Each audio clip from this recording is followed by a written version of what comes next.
إذا زلزلت الأرض زلزالها وأخرجت الأرض أثقالها وقال الإنسان ما لها يومئذ يصدر الناس أشتاتا ليروا أعمالهم فمن يعمل مثقال ذرة خيرا يره ومن يعمل مثقال ذرة شرا يره.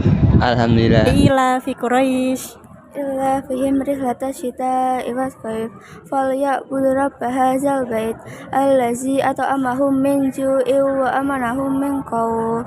Masya Allah. A'udzu billahi minasyaitonir rajim. Bismillahirrahmanirrahim. Tabbat yada abi lahabin wa tab.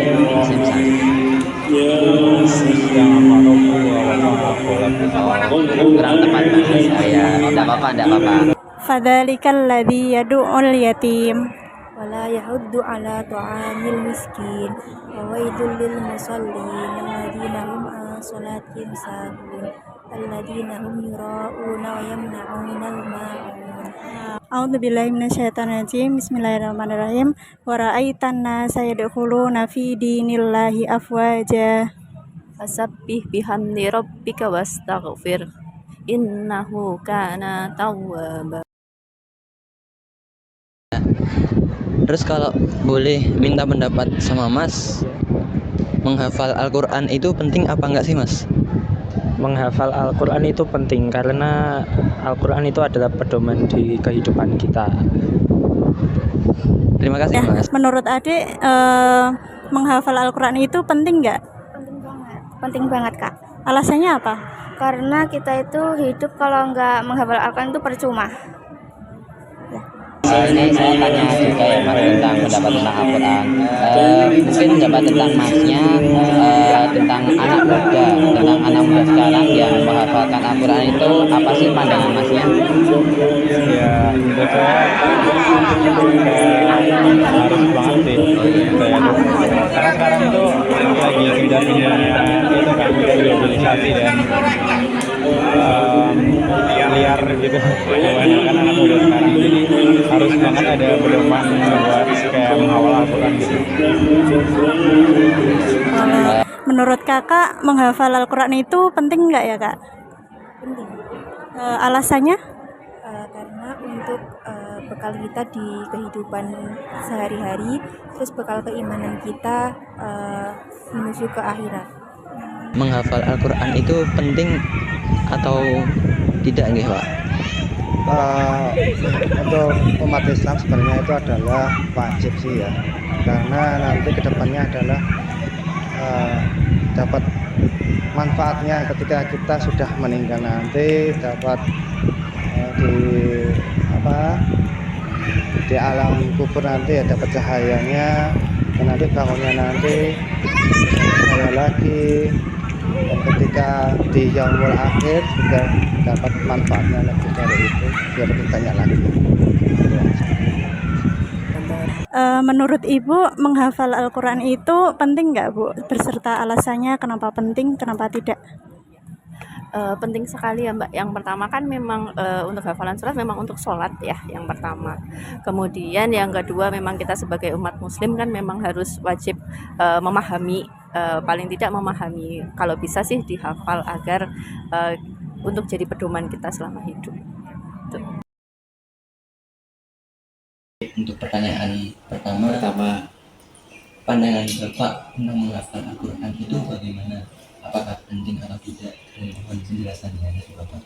Oke, baik. Menghafal Al-Quran itu bagian dari ibadah, bagian dari ajaran Islam, dan kalau dianggap penting dalam tataran ini, dalam syariat hukumnya sunnah, kita wajib hukumnya sunnah. Ya sunnah muakkadah. Artinya orang yang menghafal Al-Quran itu berarti punya keistimewaan. Ya, punya keistimewaan. Al-Quran berada di dalam hatinya kan, berarti ya. Artinya kalau membaca Al-Quran di kendaraan atau di perjalanan itu dia tidak kesulitan karena sudah hafal gitu. Dan ini merupakan bagian juga bagian dari menjaga Al-Quran. Maka kalau dianggap penting, tapi pentingnya itu tidak sampai ke taraf wajib, ya hanya sekedar sunnah. Dan di sana ada banyak keistimewaan, ada banyak fadilah begitu, keutamaan.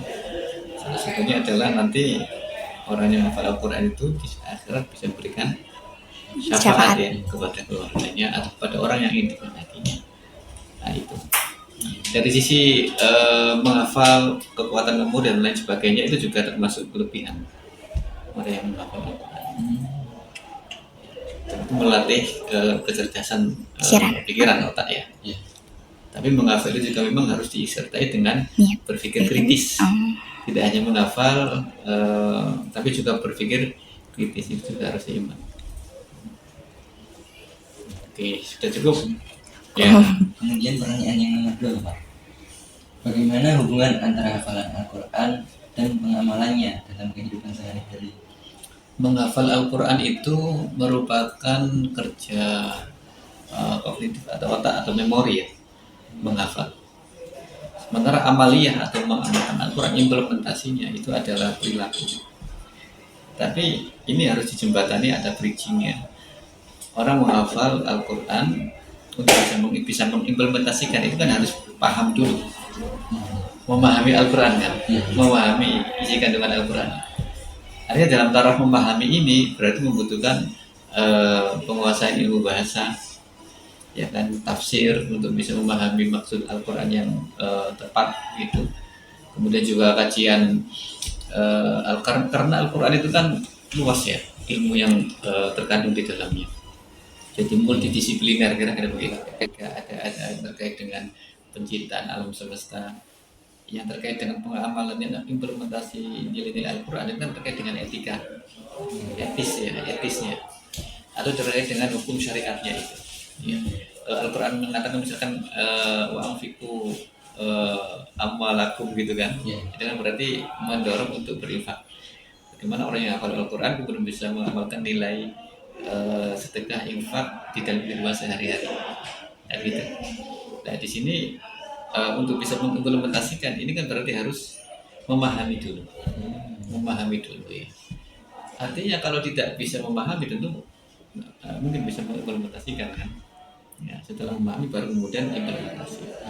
Nah ini untuk bisa hafizul Quran itu bisa mengimplementasikan Al-Quran tentu harus ditanamkan nilai-nilai cinta kepada Al-Quran, kemudian Al-Quran sebagai pedoman hidup, Al-Quran itu sebagai membawa kebahagiaan, mendorong kepada akhlak mulia, etika, kehidupan yang sosial yang harmonis dan sebagainya.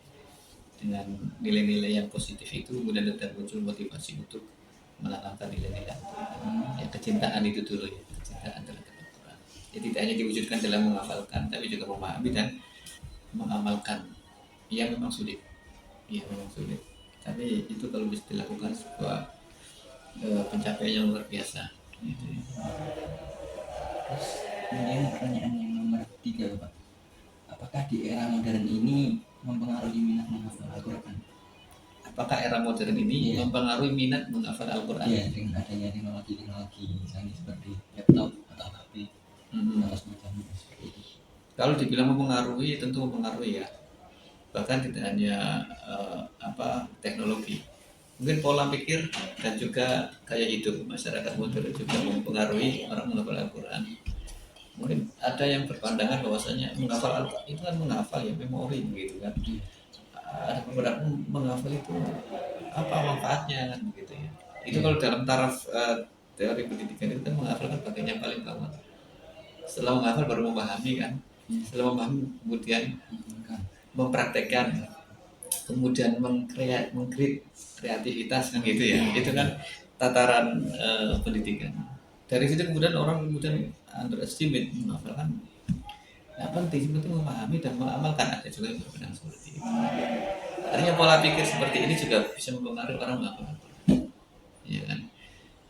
Kemudian teknologi juga mempengaruhi sih. Orang kemudian sekarang ada gadget HP, kalau misalnya ingin membaca Al-Quran dalam perjalanan sudah ada HP, tidak harus hafal kan begitu.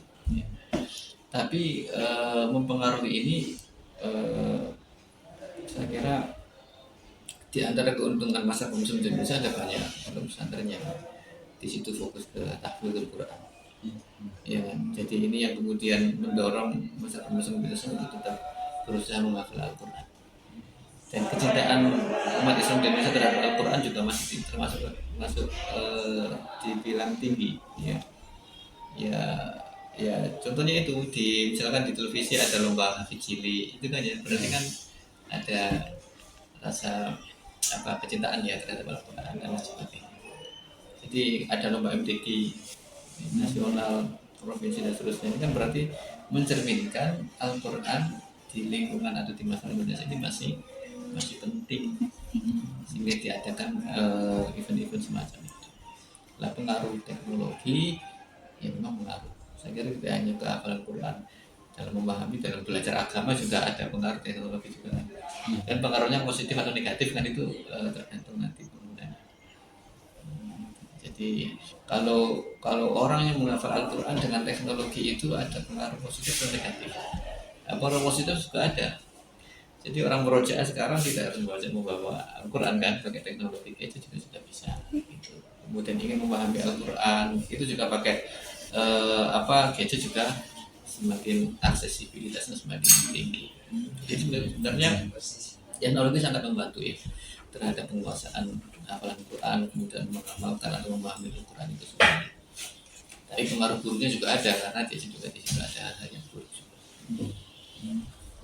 Kemudian ini pertanyaan tambahan dari saya. Iya. Terus ini di zaman ini kan mungkin banyak orang yang menghafal Al-Quran, bahkan ada yang hafal sampai 30 juz. Tapi kebanyakan mereka tidak mengamalkan apa yang ada dalam Al-Quran. Mereka hanya menghafalkan tapi tidak berniat untuk memahami, tidak berniat untuk mengamalkan. Ya. Bagaimana pandangan Bapak terhadap orang-orang tersebut?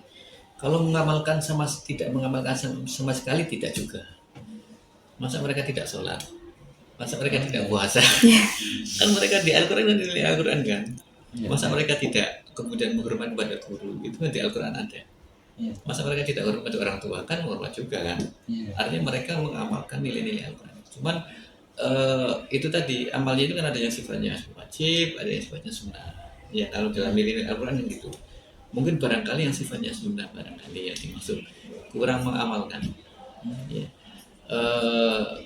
Jadi kalau yang dimaksud mengamalkan Al-Quran itu mengamalkan secara keseluruhan ya, saya kira itu sangat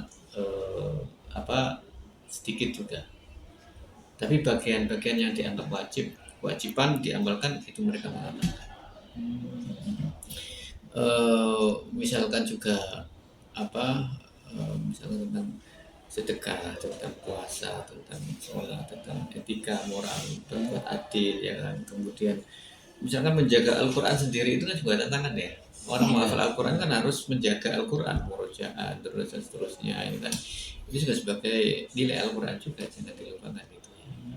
Jadi kalau dikatakan tidak mengamalkan sama sekali, saya kira tidak. Mereka mengamalkan, cuman memang ada bagian-bagian yang perlu ditingkatkan gitu ya, yang sifatnya sunnah dan lain sebagainya itu. Ya namanya manusia pasti ada kesalahan dan dosanya mesti ada ya, meskipun orang hafal Quran juga berbuat salah, berbuat dosa, lupa dan segala macam. Tapi itu kan kemudian kita lihat sikap selanjutnya kan, kalau dia dengan kesalahan dan dosa itu bertaubat kan berarti ya sudah bagus. Kemudian yang tidak bagus kan kemudian tidak mau bertobat, kemudian terus dalam kelalaian dan kelupaan itu. Kalau salah bertobat itu sudah bagus. Jadi itu yang memang perlu ditingkatkan, ya perlu ada kesadaran tidak hanya menghafalkan tapi kemudian diimplementasikan gitu ya. Itu pendapat saya terkait dengan penghafal Al-Quran. Tapi kadang memang penghafal Al-Quran itu kadang sibuk dengan hafalannya, tapi kemudian kadang lupa untuk mengamalkannya, memahami dan memahami terutama ilmu Al-Quran itu mungkin merasa tidak penting, jangan gitu ya, tidak penting, mungkin fokusnya hanya mencukupkan diri dengan hafalan, tidak sampai kemudian mencoba memahami Al-Quran. Kalau memahami ya tidak banyak kan begitu. Saya kira sudah cukup bagus itu mereka menghafal Al-Quran. Cuman memang ya perlu diingatkan, disadarkan kalau tuntutannya tidak hanya menghafalkan Al-Quran tapi juga Memahami. berusaha memahami, ditingkatkan pemahaman. Ya bertahap gitu ya, setelah pemahaman mendapatkan implementasi. Ya seperti dalam pendidikan juga harus sedikit demi sedikit ya bertahap, tidak langsung kemudian semuanya harus capai dalam waktu yang sama. Dan sebenarnya kan proses juga sih, memahami dan mengamalkan Al-Quran kan tidak hanya 1-2 tahun kan, tapi proses sampai akhir hayat gitu. Iya.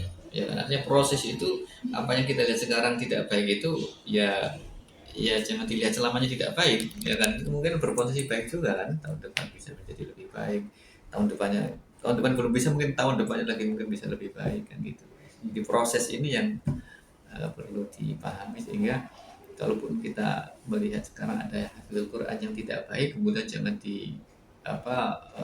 cap selamanya tidak baik kan enggak. Itu kan proses ya, nanti barangkali tahun depan ada perbaikan, ada perubahan ke arah yang lebih baik.